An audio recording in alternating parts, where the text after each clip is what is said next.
నమస్తే, welcome to magazine story. Chandrababu తన జీవితంలో ఒక్క రోజైనా ఒక్కసారైనా నిజం మాట్లాడారా? నిజాయితీగా వ్యవహరించారా? నోటి నిండా అబద్ధాలు, బుర్ర నిండా కుట్రలు, మనసు నిండా కుతంత్రాలు. నమ్మిన వాళ్ళని నట్టేట ముంచడంలో చంద్రబాబు శైలిని మరెవరూ అందుకోలేరు. ఇక ఎన్నికల వేళ నారావారి నానా కుట్రల గురించి ఎంత చెప్పినా తక్కువే. ఎన్నికల నగారా మోగగానే పచ్చముఠ దొంగ హామీల జాతర మొదలు పెడుతుంది. నోటికొచ్చింది, బుద్ధికి తోచింది మేనిఫెస్టోలో పెట్టేయడం, ప్రజలని మభ్యపెట్టడానికి విశ్వ ప్రయత్నాలు చేయడం, అధికారంలోకి రాగానే ఎప్పట్లానే నిస్సిగ్గుగా 5.5 కోట్ల మందిని దగా చేయడం. గతంలో చంద్రబాబు చేసింది ఇదే, ప్రస్తుతం చేస్తోంది ఇదే. నమ్మించి నట్టేట ముంచడంలో చంద్రబాబు చాకచక్యం అనితర సాధ్యం. దీనిపైనే ఇవాల్టి మ్యాగజైన్ స్టోరీ. నిరుద్యోగ భృతి నిల్. ఎన్నికలకు ముందు అన్నదాత సుఖీభవ అంటూ నటించారు. గెలిచాక అన్నదాత దుఃఖీభవ అంటూ అసలు స్వరూపం ప్రదర్శిస్తున్నారు. తల్లికి వందనం తొలి ఏడాది లేదు, రెండో ఏడాది లక్షల మందికి ఎగ్గొట్టి మిగిలిన వాళ్ల ఖాతాల్లో 8,000, 9,000 వేశారు. మూడో ఏడాది ముఖం చాటేశారు. ఆడబిడ్డ నిధి అన్నారు. అమలు సంగతి అడిగితే అమ్మో ఆంధ్రప్రదేశ్నే అమ్మేయాలంటున్నారు. ఉచిత గ్యాస్ సిలిండర్ల హామీ పెద్ద గ్యాస్ అని నిరూపించేశారు. ఉచిత బస్సు ప్రయాణం అంటూ ఊదరగొట్టారు. గెలిచాక చేసిందేంటి? 16 కేటగిరీ బస్సుల్లో 5 కేటగిరీల బస్సులకే ఉచితం. ఆ బస్సుల్లోనూ ఆంక్షలు పెట్టి మహిళల గౌరవాన్ని అపహాస్యం చేస్తున్నారు. మరి ఏం ఉద్ధరించారని 2 ఏళ్ల నమ్మకం అంటూ నానా డ్రామాలు ఆడ్డం. ప్రజలంటే చిన్న చూపు, ప్రజలంటే లోకువ, ప్రజలంటే ఏవగింపు. ఇదంతా చంద్రబాబు గురించే అని ప్రత్యేకంగా చెప్పక్కర్లేదు కదా.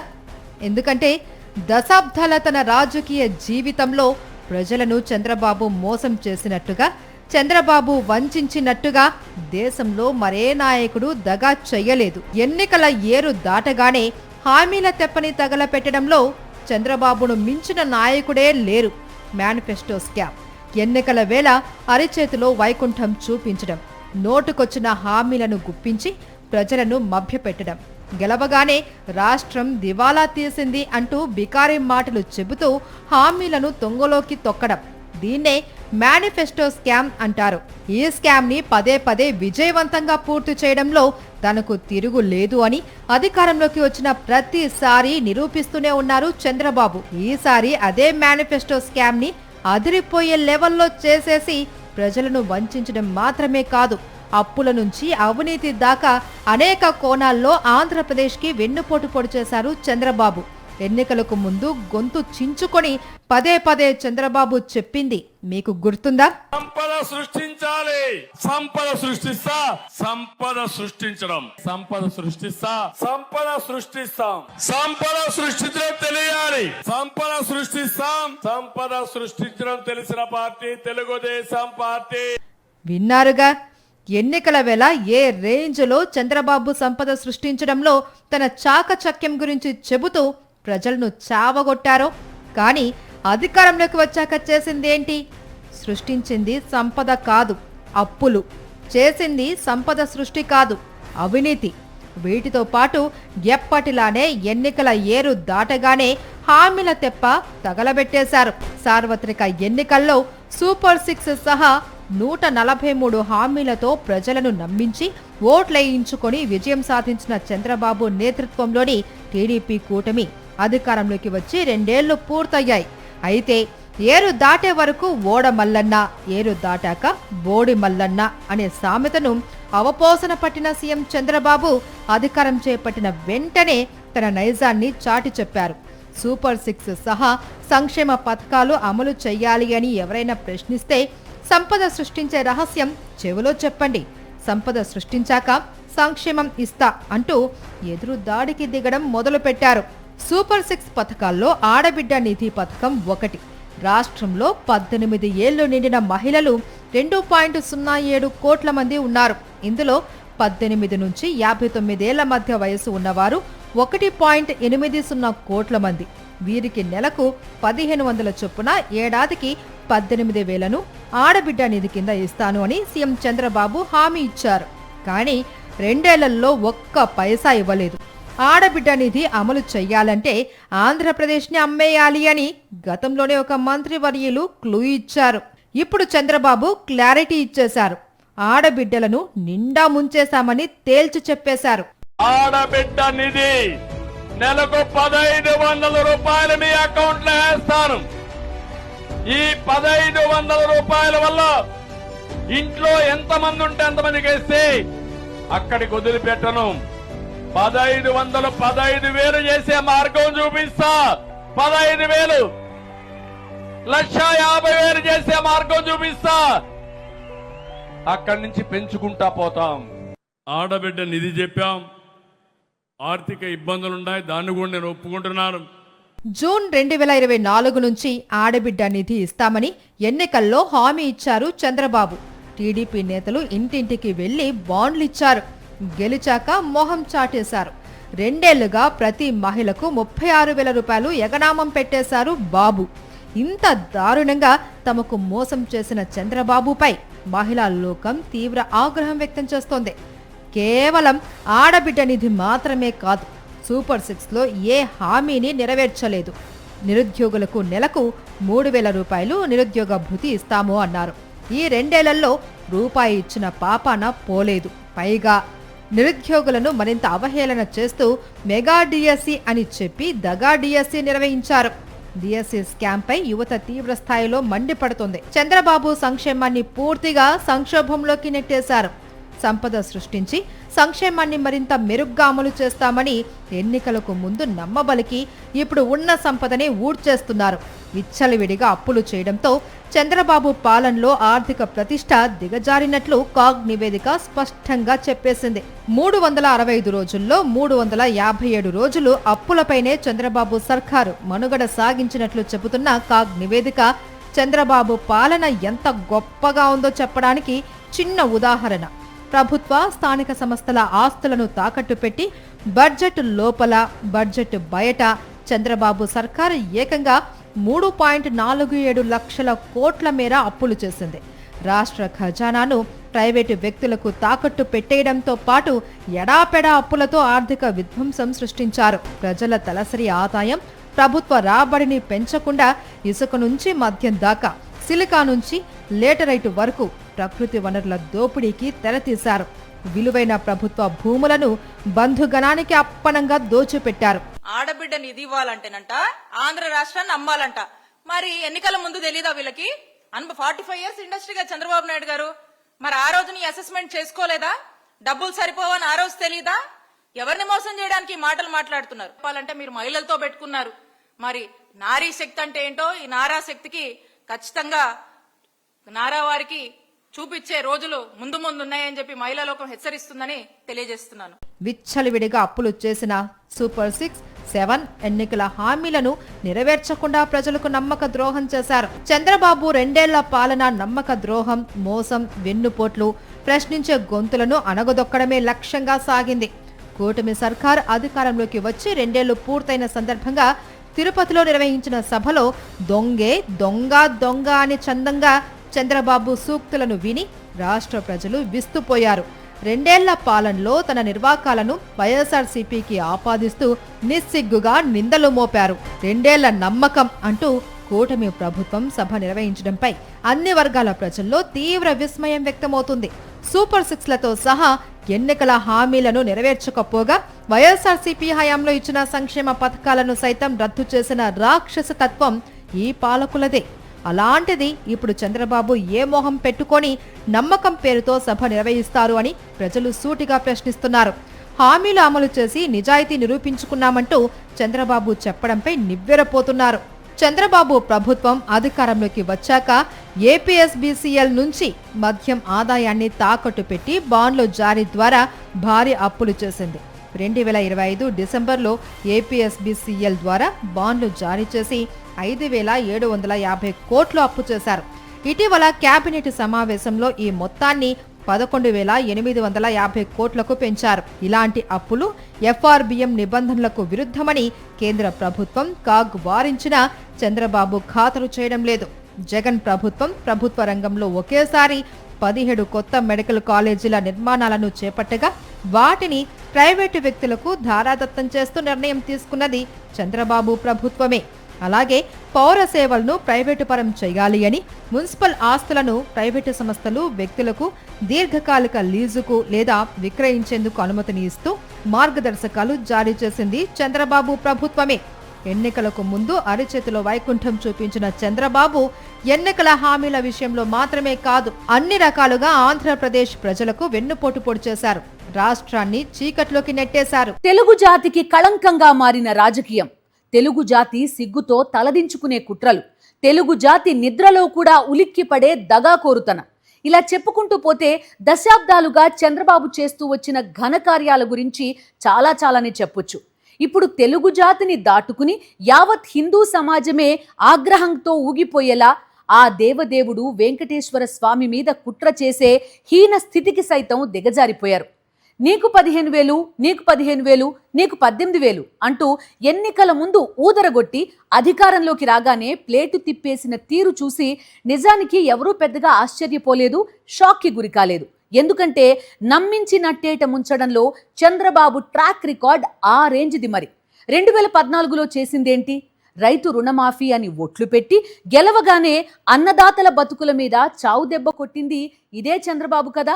ఎన్నికల వేళ అరచేతిలో వైకుంఠం చూపిస్తూ అబద్ధాల మేడలు కట్టడం, గెలిచిన తర్వాత ప్రజలను వంచిస్తూ మరిన్ని అబద్ధాలు చెబుతూ ఎన్నికల హామీలకు నీళ్లు వదిలేయటం చంద్రబాబుకి కొత్తేమీ కాదు.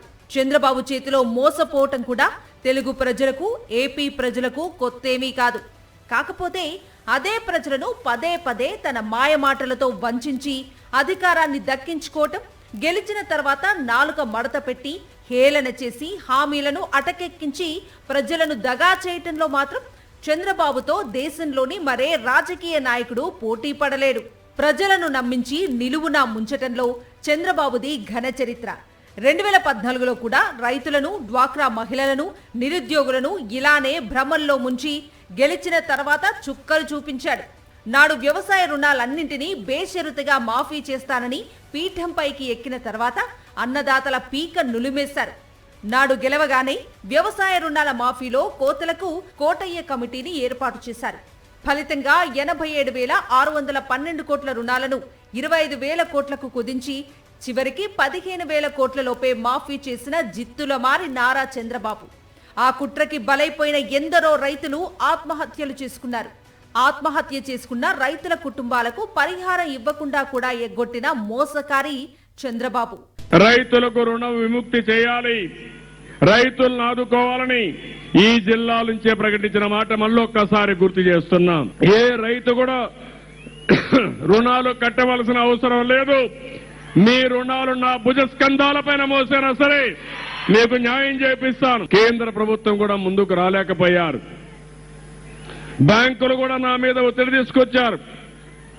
నేను ఒకటే చెప్పాను, ఎన్ని ఇబ్బందులున్నా పర్వాలేదని 100 రోజులు ఆలోచించి కడాను ఒక పథకాన్ని తీసుకొచ్చాం.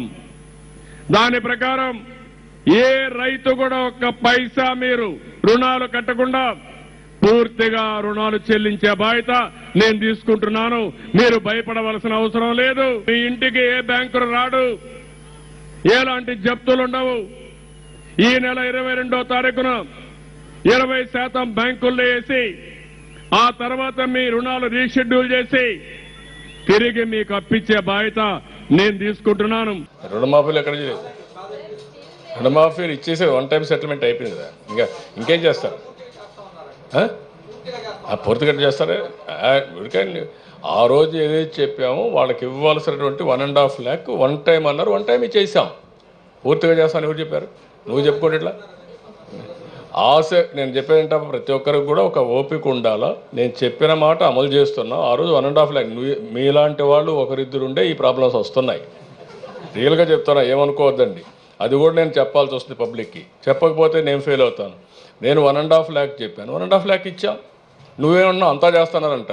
నీకు ఎవరు చెప్పారు? రాత్రి కల వచ్చిందా నీకు? This is where I'm sorry. Democracy కూడా మీనింగ్ ఉండాలి. విచ్చలవిడతనం వస్తేనే ఈ ప్రాబ్లమ్స్ వస్తాయి. అందుకనే ఆ విచ్చలవిడతనం రాకూడదు. వేరే దేశాల వారికి ఉండే కొన్ని దేశాలు ఎందుకు డెవలప్ అవుతున్నాయంటే వాళ్ళకు ఒక క్రమశిక్షణ, ఒక పద్ధతి, ఒక ప్రొసీజర్. ఇక్కడేంటి ప్రతి ఒక్క దానికి ఏదో కాల్ చేసి ముఖాన్ని వేసి దుడుచుకోమంటారు, గుడ్డ కాల్చి. ఆ పరిస్థితి రాకూడదు. మీకు ఐఎమ్ వెరీ సారీ. అందుకనే పబ్లిక్ కూడా ఒకసారి గట్టిగా కూడా పబ్లిక్ చెప్పకపోతే ఏమనుకుంటారంటే మేము చేసింది మీరు చెప్పినంత ఆశపడి అసలు పోతుంది. అత్యంత ఆశ మంచిది కాదు. కష్టపడితేనే ఈ ప్రపంచంలో ఏదైనా సాధ్యం అవుతుంది. ఒకరిద్దరు ఉంటారు, వాళ్ళని ఎట్లా హ్యాండిల్ చేయాలి. వేరే మార్గం ఉంది. విన్నారుగా చంద్రబాబు పైత్యం. మొత్తం వ్యవసాయ రుణాలను మాఫీ చేస్తానని చెప్పి గెలిచిన తర్వాత ఎవరు చెప్పారు మీకు రాత్రేమైనా కలొచ్చిందా అని ఎంత అవమానకరంగా అధికార దర్పంతో మాట్లాడారో. 87,612 కోట్ల రూపాయల వ్యవసాయ రుణాలు మాఫీ చేస్తానని హామీ ఇచ్చి గెలిచిన తర్వాత కేవలం 15,000 కోట్ల రూపాయల రుణాలు మాత్రమే మాఫీ చేశారు. అది కూడా విడతల వారీగా. వడ్డీ భారం పెరిగిపోయి బ్యాంకుల నుంచి వేలం నోటీసులు రావడంతో అవమాన భారంతో చాలా మంది రైతులు ఆత్మహత్య చేసుకున్నారు. నిజానికి 2014 ఎన్నికల వేళ చంద్రబాబు ఇచ్చిన 600కు పైగా హామీల్లో ఒక్కటి కూడా ఆయన అమలు చేయలేదు. ఇప్పుడు కూడా సేమ్ టు సేమ్ ఎన్నికల హామీలను తుంగలో తొక్కారు. సూపర్ 6 పేరుతో ప్రజలను దగా చేశారు. 2 ఏళ్లలో 3.5 లక్షల కోట్ల రూపాయలు అప్పులు చేసి పారేశారు. ప్రజల మీద, వైఎస్ఆర్సీపీ మీద కుట్రలు చేయటమే కాదు, ఏకంగా ఆ భగవంతుడి మీద కూడా పన్నాగాలు పన్నే నీచ స్థితికి చంద్రముఠ దిగజారిపోయింది. 48 ఏళ్ల చంద్రబాబు రాజకీయ జీవితాన్ని భూతద్దం పెట్టి వెతికినా సరే విలువలు, విశ్వసనీయత అన్నది అణువంత కూడా కనిపించవు. కుట్రలు, కుతంత్రాలు, వెన్నుపోట్లు, మోసాలు, అబద్ధాలు. వీటిలో చంద్రబాబు స్థాయిని అందుకోవడం దేశంలో ఏ రాజకీయ నాయకుడి వల్ల కాదు. అంతేకాదు ఆ కుట్రలను, కుతంత్రాలను దాచేయడానికి, ప్రజల దృష్టిని మళ్లించడానికి, డైవర్షన్ పాలిటిక్స్ ప్లే చేయడంలో కూడా చంద్రబాబుతో ఏ రాజకీయ నాయకుడు పోటీ పడలేడు. అమరావతి పేరుతో తెలుగు ప్రజలను నమ్మించడం మాత్రమే కాదు, అమరావతి రైతులకు అరచేతిలో న్యూయార్క్, లండన్, సింగపూర్ అన్ని చూపించేశారు. మరి ఇప్పుడేమైంది? పచ్చముఠ అవినీతి వ్రతానికి తప్ప అమరావతి మరెందుకు పనికిరాదని తేలిపోయింది. అడ్డంగా దొరికిపోయామని సైలెంట్ అయిపోతే ఆయన చంద్రబాబు ఎందుకవుతారు? అందుకే మరో 50,000 ఎకరాలు నాకిస్తే దేవతల రాజధాని తయారు చేసి మీకిస్తానంటూ కొత్త కుట్ర మొదలు పెట్టేశారు.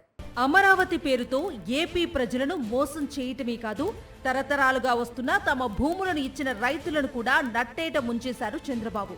అమరావతిని రాజధానిగా ప్రకటించిన వేళ భూ సమీకరణ పేరుతో వేలాది మంది రైతుల దగ్గర నుంచి దాదాపు 36,000 ఎకరాల భూమిని ప్రభుత్వం తీసుకుంది. ప్రభుత్వ భూములు, అటవీ భూములు కలిపి మొత్తం 53,000 ఎకరాలకు పైగా భూమి ప్రభుత్వ చేతిలోకి వెళ్ళింది. రైతుల నుంచి భూములు తీసుకునే సమయంలో వారికి ఎన్నెన్నో ఆశలు కల్పించారు.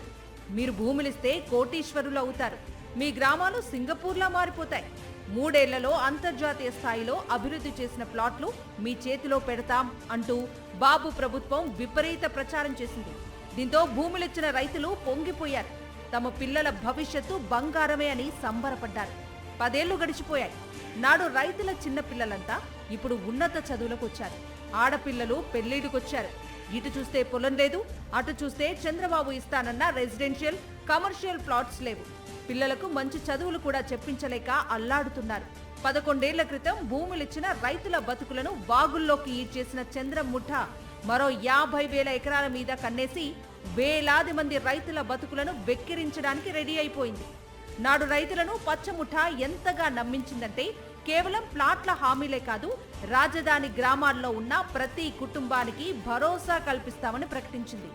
ఇంటికో ఉద్యోగం, గ్రామాల అభివృద్ధికి ప్రత్యేక నిధులు, నిరుద్యోగులకు వడ్డీ లేని రుణాలు, ఉచిత విద్య, ఉచిత వైద్యం, జాతీయ ఉపాధి హామీ పనులు, ఇలా ఎన్నో హామీలు అప్పట్లో ఇచ్చారు.